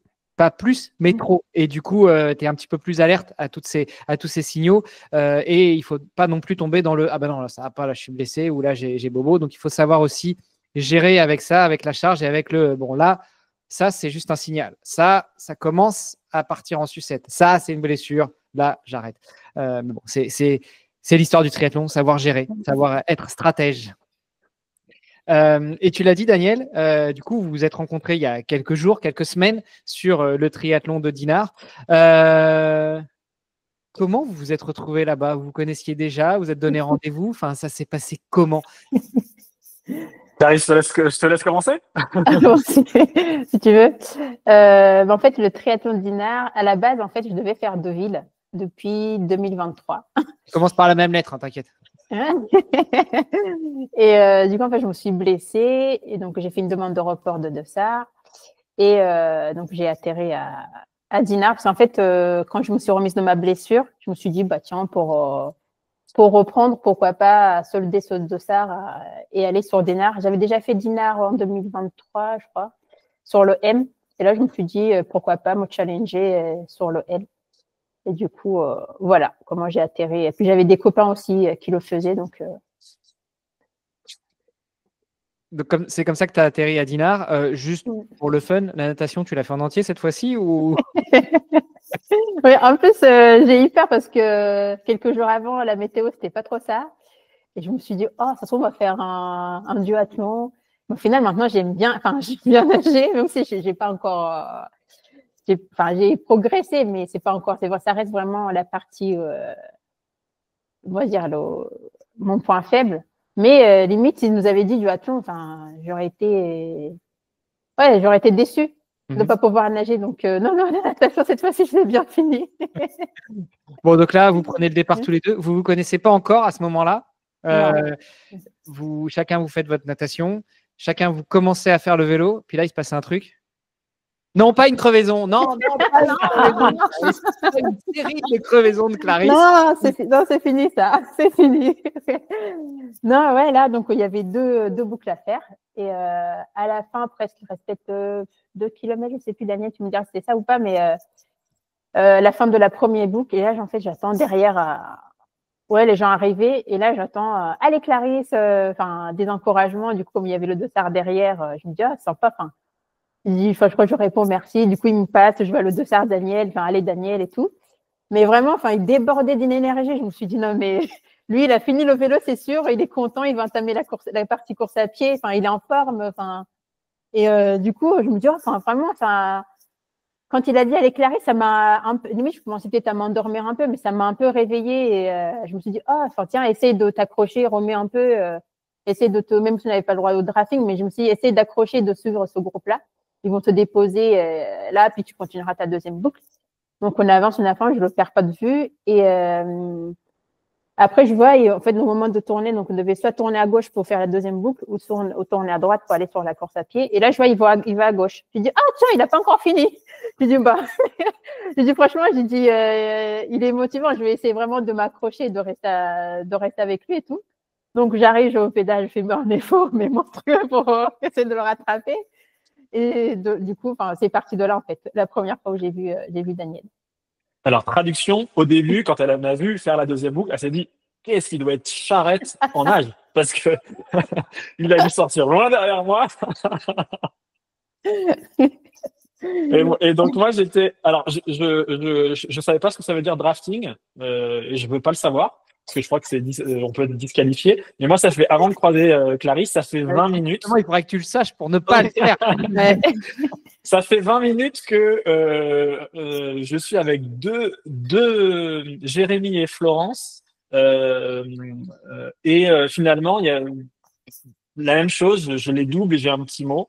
Et en fait, on s'accroche et on a Florence qui réagit comme Clarisse, qui dit allez, viens, on va rouler ensemble. Elle m'explique qu'elle a fait Paris-Brest-Paris, et moi je lui explique il y a quelques mois en 88 heures, donc profil rouleuse quoi. Et moi je lui explique que j'ai jamais fait plus de 60 kilomètres dans ma vie en vélo. Elle rigole. Donc c'est 90. Exactement. Alors, on est à 25 minutes de route. Il pleut énormément. Clarisse l'a pas dit, mais personne n'a été la chercher en canoë, mais on avait des vagues énormes. On était L'organisation était au top. Si on peut leur faire un petit bisou, au triathlon de Dinard, ils nous ont changé de plage pour justement que la houle, elle soit moins importante. Elle l'était quand même, hein, pour des triathlètes, pour un triathlète du dimanche comme moi, j'étais trop content d'aller en pleine mer, mais les vagues, elles étaient là quand même. Hein. Et donc, le temps était pas beau, et donc Florence, elle sent qu'on peut rouler ensemble, et puis elle nous explique non pas ce que c'est le drafting, mais comment on peut s'aider quoi. Et donc, on vient à faire, je pense, 20-25 kilomètres à trois. Par moment, il y a un quatrième qui vient. J'adore ce moment de complicité. Vraiment, j'adore ce moment de complicité. Florence m'engueule un peu quand je suis trop loin de Jérémy. Elle m'explique comment on peut être plus efficace, quoi. Et là, juste avant, et je pense que c'est à ce moment-là que je croise Clarisse, j'ai un tout petit peu peur parce que on est à 1h15 de vélo, je pense 1h15, 1h20 de vélo. J'ai un problème de compteur sur mon vélo. En fait, j'ai l'impression d'être à 25 km/h et de me traîner. Je me dis, c'est pas grave, regarde pas ton compteur, tu t'amuses avec les copains et continue comme ça. Et en fait, c'est mon compteur qui avait un souci. J'étais à 28 et demi. Et moi, j'avais prévu de rouler en 27 en me disant, il faut pas que tu te crames. Tu sais, t'as jamais fait 90 km, t'as jamais fait 90 km plus. Enfin, moi, je fais jamais de bloc. Donc, j'ai peut-être fait 30 kilomètres enchaînés de 5 kilomètres. Voilà, dans ma vie, j'ai fait que ça. Et donc, je me dis, ça serait tellement bête de pas finir le triathlon parce que tu as été trop vite en vélo, quoi. Donc, au moment où je croise Clarisse, je suis en train de me dire, est-ce que tu es pas en train de te brûler les ailes? Et donc, je laisse un peu partir Jérémy notamment. Et donc, on commence peu après. Je me souviens parfaitement de Clarisse parce qu'on la voit une fois ou deux et je me dis même, oh, on va être à 5 à rouler ensemble. Et puis après, le groupe se disloque un peu, mais on croise, on a à un moment donné un changement, un aller-retour. Et donc, je perçois pour la première fois quelqu'un qui m'encourage moi. Il me dit, bah, je suis là, Daniel, je te rattrape. Et en fait, je trouve ça hyper marrant. Et donc, on est à mi-parcours de la route. Et en fait, on va plus se lâcher. En fait, on a fait 50% de notre triathlon L ensemble, ce qui est assez incroyable. C'est improbable, sans se connaître, de continuer un triathlon L, qui était un objectif important pour Clarisse et pour moi, ensemble. Avec un peu de recul, c'est improbable ce qu'on a fait. Ouais, puis ça, c'est la partie vélo. Donc, tu l'as dit, où vous êtes ensemble sans vraiment être ensemble. Donc, pas de drafting, hein, mais Non. vous rattrapez. Il y en a un qui passe devant l'autre, etc. Ouais. Vous regardez bien les 10, 12, 15 mètres de distance devant. Au moins. Et 1m50 à droite sur la gauche. 12 mètres. Ah, ok. Ouais. Non, mais on avait dit. On a parfaitement respecté. C'était pas des mètres. Non, ne le faites pas. En plus, il y avait un temps, c'était complètement stupide. Mais moi, j'ai adoré. Maintenant, je sais que par moment, il faut passer la ligne pour savoir qu'on l'a passé. Ah, pour le coup, oui, on avait 10-12 mètres. Ouais. Quand on faisait du vélo. Ouais, mètres. C'est ça. Et du coup, vous posez le vélo ensemble ou à distance? Enfin, comment vous faites? Moi, je crois que je prends mon temps dans la transition. Je crois que je m'étire un peu les ischios. Donc, je crois que j'arrive devant toi au vélo, Clarisse, j'en suis même pas certain. Je sais pas. Oui, c'est ça. Je crois que tu es arrivé avant moi. Parce que vers la fin, je crois que je t'ai perdu de vue. Je crois de nouveau, il y a un regain d'énergie, t'es parti. Et pourtant, mais je m'étire beaucoup. Je fais une grande transition. Ouais. Je pense que Clarisse commence devant moi la course à pied. Mais au bout de 1 ou 2 kilomètres, en tout cas, on se croise. Au bout de 1 ou 2 kilomètres, on se voit une première fois. Parce qu'on se croise sur la course à pied. Je dis, ah bah tiens, Daniel, qu'est-ce que tu fais là? Et tu me dis, bah oui, je crois que t'es sorti plus vite que moi sur la. Ouais. Je me dis, je crois que t'es sorti plus rapidement que moi sur la transition. Je dis, en fait, du coup, je me suis dit, il est arrivé quand, en fait, sur le vélo? Et là, du coup, on se croise. Pareil, du coup, au début, sur la course à pied, pareil, il y en a un qui part, l'autre qui revient. Enfin, c'était vraiment chat et souris. On se rattrapait, l'autre partait un peu. Et à un moment donné, je crois que je rattrape Daniel. Je lui dis, en fait, j'ai dit, attention, Daniel, je te laisse pas ici. Hein. J'ai dit, on y va, on part ensemble. Et du coup, de là, ouais, je crois, On sait plus qui On a fait tourne. 16 kilomètres. 16 kilomètres. Je pense on a vraiment décidé, c'est Clarisse qui me dit, allez, vas-y, on fait ensemble. Et en fait, de toute façon, on se doublait, Ouais. et on avait bien discuté. Et c'est vrai que je pense que Clarisse vient me chercher au 4e kilomètre ou au 5e kilomètre en me disant, allez, on le fait ensemble. Et on fait 3 boucles. De ce que je me souviens, on fait 3 boucles ensemble. Moi, j'ai un coup de mou parce que ces distances, c'est la première fois que je vais aussi loin dans un effort de triathlon. Et je suis en avance sur ce que je peux faire. Je le dis même à Clarisse, c'est que dans tous mes calculs, au mieux, je peux faire 6h07. Je me dis, j'y vais pour faire 6h15, 6h30. Je dis à mes proches qui me suivent à distance, voilà, si voilà mes temps de passage. Si je suis je donne à chaque fois pour chaque discipline. Si je suis sur la fourchette basse, c'est que, que je suis dans un bon jour. Et si vraiment les temps s'envolent, c'est que j'ai des crampes, c'est que je suis dans un mauvais jour. Et en fait, je réalise quand Clarisse me dit on peut y aller, je me dis en fait, je suis pas très loin des 6 heures, de passer sous les 6 heures. Et je me dis mais c'est incroyable parce que finalement, avec le peu d'entraînement que j'ai, donc je vais vous dire.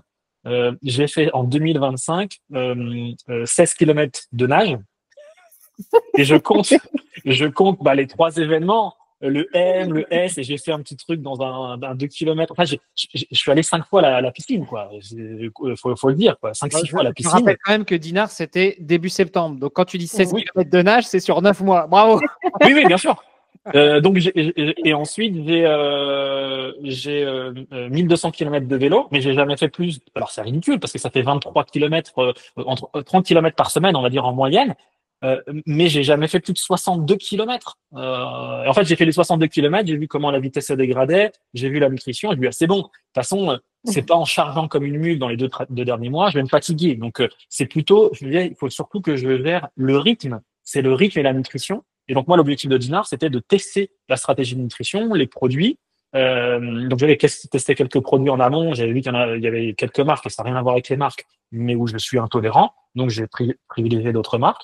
Et donc à ce moment-là, je me dis, je peux faire 5h58, un truc comme ça. Et je me dis, bon, écoute, 5h58 ou 6h02 ou 6h03, c'est la même chose. C'est franchement la même chose. T'as gagné ton pari. Et en fait, moi, à partir du moment où Clarisse a dit on court ensemble et qu'elle commence à prendre le lead, à discuter, vraiment, on est à une allure de 5,50 ou 6, je ne sais plus, en course à pied. On doit pas être, on doit Ah pas non, on être, était en mode ouais. escargot, mais On tout est le monde en mode nous zone 2. On est en mode zone 2. Et ce que Clarisse a Endurance raconté sur fondamentale. Gérardmer, ce qu'elle nous a raconté là dans le podcast sur Gérardmer, elle me le raconte de la même manière. Donc, on est en train, on a fait 1h30 en zone 2, blabla run. Quand tu mets sur Strava, blabla run. Je pense même que les spectateurs ont halluciné. Je revois encore quelques discussions. On discute, on parle de nos enfants, ainsi de suite. Incroyable, incroyable. Ouais. Ce qui a été finalement, la souffrance était certainement là, mais en arrière-plan, puisque on faisait une discussion. C'était un moment incroyable de t'as réussi ton objectif, tu passes un bon moment. Voilà, on fait, je crois, 6,05. Je sais plus comment, je crois que je fais 8,05. Mais limite, le temps, il devient anecdotique parce que les souvenirs, c'est cette rencontre et ce moment, quoi. Ouais, et ce moment, cette découverte d'un copain d'entraînement, d'une copine d'entraînement, enfin de compétition pour le coup, et puis les liens que vous avez pu tisser, que vous avez pu nouer, quoi. T'avais peut-être pas regardé, Daniel, sur la partie drafting, mais tu regarderas dans les règlements. Normalement, en course à pied, hommes et femmes, vous pouvez pas courir ensemble non plus. Hein. C'est vrai? Ouais. Non. Bon, après, ça, c'est quand tu es en tête. Hein. Ah bon? Les femmes, enfin, oui. Les hommes n'ont pas le droit de se mettre l'un derrière, donc de se drafter en course à pied. Mais bon, ça, c'est pour ceux qui sont. On était côte à côte. On discutait avec. On était côte à côte. C'est vrai, vraiment. Et le vent, il était quoi? Il était latéral ou il était frontal? Parce que s'il était latéral. Aucune idée. D'accord. Non. Bon, après, on joue pas les podiums. À 6 heures, on arrivait 2 heures après les autres. Ouais, non, mais voilà, c'était pour le fun que je... Ouais, non, c'était vraiment, c'était un moment, d'échange. Limite, je me suis dit, on était vraiment à l'aise. Le souffle était là, on discutait. C'était plus une course, c'était vraiment limite une sortie longue entre potes. C'était vraiment, ouais. Et moi, ce qui m'a marqué surtout sur cette partie aussi, c'était Daniel. Mais il dit qu'il commence à avoir un coup de mou, mais il disait aux spectateurs, enfin, il demandait comment ça va. Après, au début, je me dis, mais il les connaît. Enfin, en fait, on recevait une énergie de la part du public, mais il en redonnait 1000 fois. Il disait, enfin, il disait, mais comment ça va aller? Enfin, il parlait avec les spectateurs. Enfin, je me suis dit, mais il est fou, il est fou. Mais on était vraiment bien. Ça fait le contraste avec, avec les élites qui font la course en tête, et notamment dans le Tour de France, tu les vois, ils montent les cols, tu as tous les spectateurs qui sont autour, et finalement, les coureurs ont l'air d'être à un moment agacés par tout ce bruit, par toute cette énergie, par tous ces gens qui les encouragent. Eux, tout ce qu'ils veulent, c'est faire leur course, passer, faire leur temps et gagner, quoi. Par contre, c'est vrai que quand tu es dans le ventre mou du peloton, quand tu es à la fin, quand tu es là juste pour faire ta course, en fait, et pas pour faire une course, mais juste pour prendre ton pied, pour prendre du plaisir, effectivement, il y a cet échange d'énergie entre celui ou celle qui court et puis ceux ou celles qui sont autour de la course, qui sont sur les parcours et qui t'encouragent, quoi. Ouais, pour connaître un tout petit peu Daniel, j'imagine que ça devait être une explosion d'énergie quand vous croisez d'autres concurrents, quand tu vois quand tu vois les spectateurs, je t'imagine bien leur dire allez, il faut frapper dans les mains, il faut nous encourager, on y va. Non, mais c'était ça, c'était exactement ça. C'était une boule d'énergie, mais ils disaient allez, on faisait des olés. Enfin, c'était vraiment, c'était incroyable. C'était.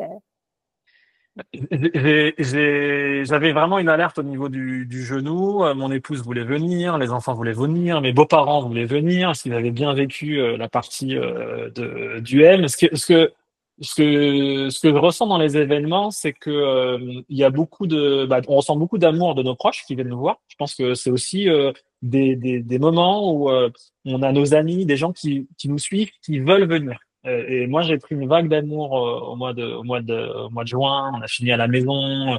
J'étais avec Elliot, qui est un peu plus jeune que moi, qui a 15 ans de moins que moi, qui habite Rouen justement, et je pense qu'on va faire du swimrun ensemble aussi plus tard, ensemble j'espère. En tout cas, c'est une petite passe décisive que je lui envoie là. Et en fait, il y a même des amis d'Elliot qui étaient venus, qui ont fini à la maison que je ne connaissais pas tellement. Cet encouragement de nos proches est fort. Et je trouve que on reçoit aussi beaucoup d'amour et d'encouragement des autres personnes qui ne nous connaissent pas. Parce que sur un triathlon, encore bravo à tous nos proches qui viennent, qui restent des heures. Quand il fait beau, ça va, mais quand il fait moche, c'est compliqué. Et ils nous encouragent aussi. Donc c'est vrai que moi, je suis toujours surpris par ces personnes au bord de la route qui nous encouragent alors qu'ils ne nous connaissent pas. Et je me dis, la moindre des choses, c'est de leur dire merci, de leur faire un petit sourire. Et puis quand c'est des boucles de 5 et demi, on voit bien le groupe de jeunes avec une bière à la main, ceux qui ont de la musique, ainsi de suite. Ils nous donnent tellement que, j'anticipais notre passage quand je l'ai trouvé un peu trop silencieux. Et quand je voyais qu'il y avait des groupes de personnes qui étaient là pour faire du bruit, ouais, je remettais une pièce de temps en temps. Et puis parce qu'à la fin, on reçoit tellement d'énergie. On en donnait un peu, mais on en reçoit 20 fois plus. Donc c'est top. Mais le problème maintenant, ça va être de vous lancer en solo dans vos prochains triathlons. Ou vous vous êtes dit que les prochains, vous les ferez ensemble? On commence à échanger. Faut qu'on fasse quelque chose de cette rencontre. On commence à échanger ce qu'on a en tête l'année prochaine comme course. Mais je pense que oui. En tout cas, on sera responsable de garder contact et de faire. On le sait aujourd'hui dans le triathlon, les choses comme ça, c'est des sorties longues. Quand face au Havre ou à Rouen, on peut se donner des rendez-vous. Non, je pense qu'il y aura, on va faire quelque chose de cette rencontre. En tout cas, on a commencé à se le dire. Ça serait top. Donc, mais je pense qu'on va le faire. Je sais pas, Clarisse, je ne de rien. Non, mais oui, je pense qu'on s'est dit, enfin, on peut pas en rester là, en fait. On a passé un moment fort, et on s'est dit oui, pourquoi pas. Alors, on ne sait pas si on va faire un swimrun ou si on va faire un triathlon, mais oui, il y aura quelque chose. Franchement, alors le triathlon, c'est une chose, mais moi, je ne peux que vous encourager à faire un swimrun et un swimrun en mixte, tous les deux. Vous verrez cette communion qu'il peut y avoir déjà avec certains autres concurrents et certaines autres concurrentes, mais surtout entre vous, quoi. L'essence même du swimrun, c'est d'être attaché. Alors, on n'est pas obligé, c'est pas une obligation de s'attacher sur tous les swimruns, mais ça reste possible et souvent recommandé, notamment quand il y a de la houle. Et c'est une autre épreuve dans l'épreuve, en fait, de vivre ça vraiment en communion avec son ou sa binôme. Donc, je ne peux que vous encourager à faire ça. Puis après, oui, rester sur le triathlon, évidemment, évidemment. Et du coup, les prochaines étapes, ça va être quoi? Aussi bien pour l'une que pour l'un? Ou pour les deux? Du coup, pour moi, donc avec ma formation là d'infirmière, donc ça sert vraiment cette année focus dessus. C'est vraiment mon principal objectif, mais je peux pas rester sans sport non plus quand même. Et du coup, cette fois, c'est pas un cadeau d'anniversaire, donc ça sera pour fêter mon diplôme. Je me suis inscrite au 70.3 des Sables d'Olonne. Donc c'est vraiment mon vrai objectif de cette année. Et j'espère, non, pas rencontrer un Daniel, parce que j'espère quand même je vais aller chercher un chrono. Parce que si je rencontre un Daniel là-bas, c'est sûr mon chrono qui va pas être respecté. Donc voilà, pour cette année, c'est ça mon objectif, pour l'année prochaine. Et toi, Daniel? J'hésite encore. Alors, je sais la distance. Je vais faire certainement 2 L l'année prochaine. Donc, je commence à mettre des petits drapeaux et à rendre l'entraînement cohérent. Donc là, je commence, à vrai dire, ce matin, j'ai commencé à tester un peu un travail sur le vélo. Donc, je vais faire 2 L. Par contre, là, pour la première fois, je vais m'entraîner.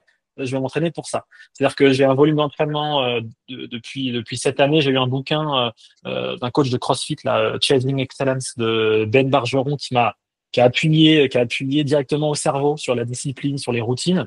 Et vraiment, ça m'a beaucoup aidé. J'encourage tout le monde à lire ce bouquin pour la discipline. Donc ça vient du CrossFit, mais il y a plein de tips incroyables.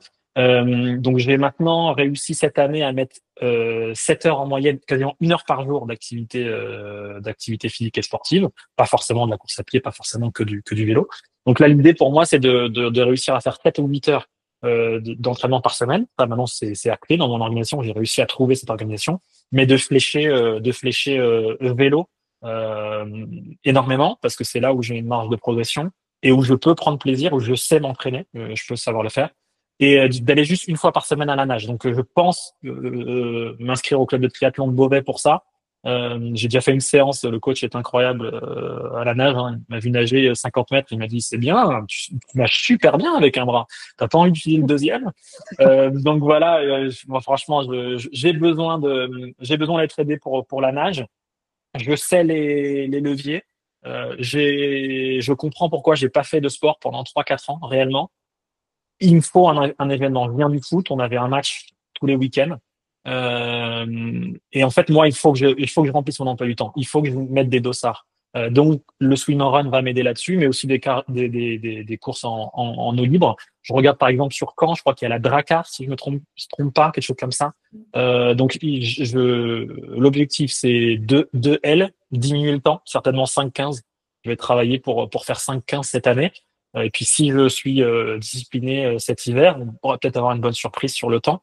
Mais voilà, forcément, ensuite 2027, il y aura peut-être un Ironman, mais j'irai pas dans n'importe quelle condition. J'irai si je peux, si je suis prêt, si là les charges d'entraînement montent, parce que structurellement quand même, voilà, c'est bien de faire du sport, mais voilà, faire du sport, si derrière c'est pour se blesser, on est complètement bête d'aller là-dedans, quoi. Mieux vaut prendre son temps et de continuer à s'entraîner, parce que voilà, une activité pendant 6 semaines, 8 semaines, 9 semaines, tu perds quand même beaucoup. Donc voilà l'objectif pour moi l'année prochaine. Bon, écoute, il y aura du taf. N'hésite pas à intégrer 2 choses. 1, l'endurance, mais vraiment l'endurance, parce que le CrossFit, le HIIT, c'est bien, mais l'endurance, c'est finalement ce qui va te permettre de progresser. Et puis d'accumuler et d'assimiler la charge. Et puis 2, des blocs de transition. Si tu fais un entraînement par jour, quelle que soit la discipline, et ben, prends un de ces entraînements-là pour faire de la transition. Et tu n'as pas besoin de faire 50 bornes de vélo et 10 bornes de course à pied. Tu fais 2 bornes de vélo, tu sautes de ton vélo, tu fais 500 mètres de course à pied, tu remontes sur le vélo, tu refais 2 bandes de vélo. Enfin, tu vois, l'objectif, c'est d'entraîner aussi cette quatrième discipline du triathlon qui est la transition. Et après, on peut parler de la cinquième, c'est la stratégie, puis la sixième, c'est l'endurance, et puis la septième, c'est le sommeil, et puis la huitième, c'est l'alimentation. Enfin bref, on s'arrête jamais. Mais déjà, la quatrième, elle est pas mal. Ah, c'est top. Sur la partie endurance, j'ai un atout majeur, c'est que mon épouse a commencé à faire du sport il y a moins d'un an. C'est une machine de guerre. Elle le savait pas, je le savais pas. Et donc, forcément, comme elle vient de commencer sur la partie course à pied ou même vélo, qu'elle va certainement commencer bientôt, en fait, j'ai vraiment un partenaire d'entraînement qui me permet, on passe du temps ensemble et donc voilà, entre aller sortir mes deux Golden Retrievers tous les jours et puis j'ai des partenaires d'entraînement au quotidien qui me permettent d'aller sur une zone 2 et puis c'est top quoi. Donc non, c'est génial. Je suivrai tes conseils. Bon, nickel. Et puis, bon, l'autre conseil, c'est de continuer à écouter le podcast, mais ça vous êtes Sur les home trainers et pas sur la route. Par contre aussi, Daniel, si tu veux qu'on fasse ton swimrun, il faut que tu nages. Hein. Je compte sur toi, parce que tu seras mon canoë cette fois-ci. Hein. Bah oui, parce que après, si on a le droit on s'attache tous les deux plus un canoë. Je pense que. Donc, je compte toi pour aller vraiment aux entraînements, parce que. C'est chaud. Hein. Moi, la nage, c'est compliqué. Ça sera 2027 la nage, pas 2026. Écoute, il faut bien commencer par quelque chose un jour. Ouais. Vous le savez, la question signature du podcast, elle rebondit sur le nom de ce podcast qui est Devenir triathlète. Cette fois-ci, je vais être vraiment gentleman. Je vais te poser la question à toi d'abord, Daniel. Comme ça, Clarisse, elle peut réfléchir. Mais du coup, quel serait ton meilleur conseil pour devenir, toi qui es encore plus néo-triathlète que Clarisse, pour devenir triathlète et puis pour continuer à progresser et à performer? Moi, c'est partager.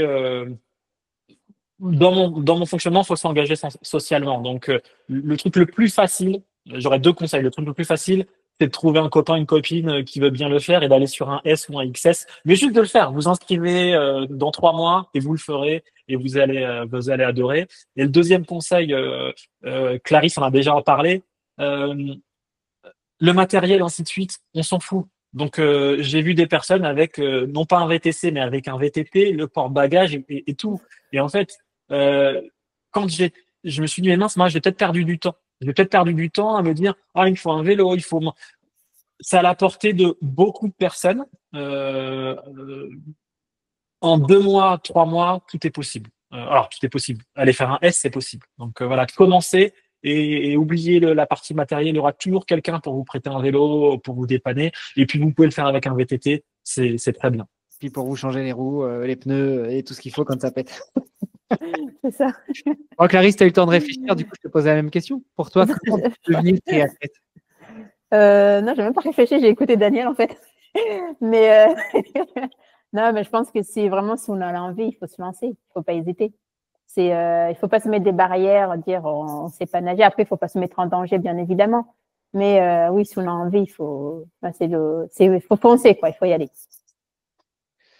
Écoutez, merci beaucoup à tous les deux. C'était un bon moment. Je vous avais dit que ce serait freestyle, il n'y a pas de notes, c'est pas scripté. Et puis, on déroulerait le fil au fur et à mesure. Est-ce que ça vous a plu? C'est trop bien d'être avec toi, Hermano. On t'écoute.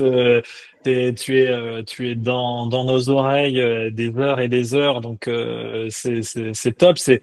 Encore merci pour ça, d'avoir immortalisé ce moment. Donc vraiment, c'était génial. Clarisse, Hermano, dans une même conversation, c'est génial. Mais un grand merci. Ça m'a vraiment beaucoup touché. Clarisse, ça t'a plu? Oh, énormément. Vraiment, merci beaucoup encore, Hermano, pour cette occasion. Et merci à Daniel aussi.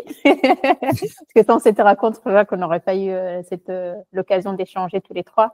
Donc, merci pour l'invitation. Et oui, c'est à refaire. Je refais avec grand plaisir. Tu peux le dire, merci à Daniel, parce que c'est lui qui a envoyé le message pour me dire, écoute, je viens de vivre un moment exceptionnel. J'ai fait un triathlon, mais pas tout seul. Et ça m'a donné quelques idées, justement, d'échanger avec vous deux sur ce que c'est que de faire un triathlon, que de découvrir une distance dans un triathlon, et puis de le faire en découvrant quelqu'un et en nouant des amitiés aussi fortes. Et peut-être, Hermano, pourquoi je t'envoie le message? Parce que le podcast, il permet tout au long de l'année de rester concerné, de prendre de la motivation, enfin d'apprendre et de rester concerné par rapport à nos objectifs, d'appartenir à une communauté et de se dire on n'est pas tout seul. Moi, je suis pas en club, je vais l'y être certainement, mais on est un peu seul. Et le podcast, il permet de faire des rencontres indirectement. Et c'est vrai que quand je finis ce triathlon, alors ça faisait quelques semaines qu'on était en contact avec Hermano et le contact, et voilà, beaucoup d'aspects, on a les mêmes, hein, capable de poser 20 000 questions, la même question, partir dans tous les sens, on est comme ça. Et donc on a beaucoup d'accroches, mais au-delà de ça, c'est le sentiment aussi que Hermano, t'es aussi un partenaire. T'es un partenaire d'entraînement, t'es un partenaire, pour beaucoup de triathlètes, je pense, élite, chevronné, comme tu le dis en introduction, ou triathlète du dimanche que je suis, tu fais partie de ça. Donc c'était aussi de se dire, voilà, merci pour ça. C'était le sens de mon message. Et c'est marrant quand je vois que tu proposes à Clarisse de faire ce podcast. C'est génial. C'était pas le but, mais en tout cas, c'est génial de l'immortaliser comme ça. Bon, en tout cas, merci pour ces gentils mots, ça fait plaisir parce que je le fais surtout pour aider la communauté de triathlètes et pas que pour moi, pour prendre du plaisir. Parce que tu l'as vu, hein, tu l'as dit, on était déjà en contact avant de parler triathlon pour d'autres sujets et finalement, ça permet de créer du lien, de créer du contact, de trouver des atomes crochus et puis de là, de partager avec toute la communauté de triathlètes, de swimrunners et autres. Et merci pour ça parce que ça fait plaisir de l'entendre. Merci à toi. Juste avant de vous laisser partir, je mettrai toutes les infos dans les show notes de toute façon. Mais où est-ce qu'on peut vous suivre, échanger avec vous, que ce soit sur les réseaux sociaux ou ailleurs? Alors, Clarisse, on l'a compris, c'est du côté du HAC, du côté du Havre. Toi, Daniel, c'est du côté de Beauvais. Mais sur les réseaux, où est-ce qu'on vous envoie des petits messages pour vous encourager ou vous apprendre à changer les pneus? Strava pour moi. Strava pour moi, c'est mieux Strava. J'adore ce réseau Strava. J'adore quand on vient à me suivre. Moi, je mets des petits coups d'os. Donc, voilà, Strava pour moi. Donc, pour moi, c'est Strava, mais je suis surtout très active sur Instagram et Facebook. Et s'il y a des conseils pour changer les pneus, je suis preneuse. Que j'ai toujours pas évolué sur ce point. Bon, écoute, je mettrai tous les liens dans les notes de l'épisode, comme ça, c'est un petit clin d'œil aussi pour vous dire d'aller voir le site devenirtriathlète.com où je vais essayer de mettre un petit peu plus de ressources, mais en tout cas, dans les notes des épisodes, vous retrouvez non seulement les coordonnées des invités, enfin les coordonnées, en tout cas des réseaux sociaux, et puis vous avez aussi toute la transcription des épisodes. Je tiens à le dire aussi, on se casse un peu la tête à le faire, et comme ça, ça vous permet de temps en temps de prendre des notes, de retrouver des choses, ou si vous voulez si vous n'avez pas le temps d'écouter les 500 derniers épisodes, vous pouvez reprendre les traductions et puis les transcriptions, mettre ça dans votre outil d'IA préféré, puis lui demander de vous ressortir les meilleurs conseils pour devenir triathlète. Ça peut être un hack aussi pour apprendre. Mais on n'a pas encore abordé le sujet très technique du changement de pneus, des transitions, etc. Peut-être falloir que je me mette ça dans les notes. Merci beaucoup. Merci à tous les deux. Des gros bisous et à bientôt, j'espère. Bisous. Salut, à bientôt. Ciao. Allez.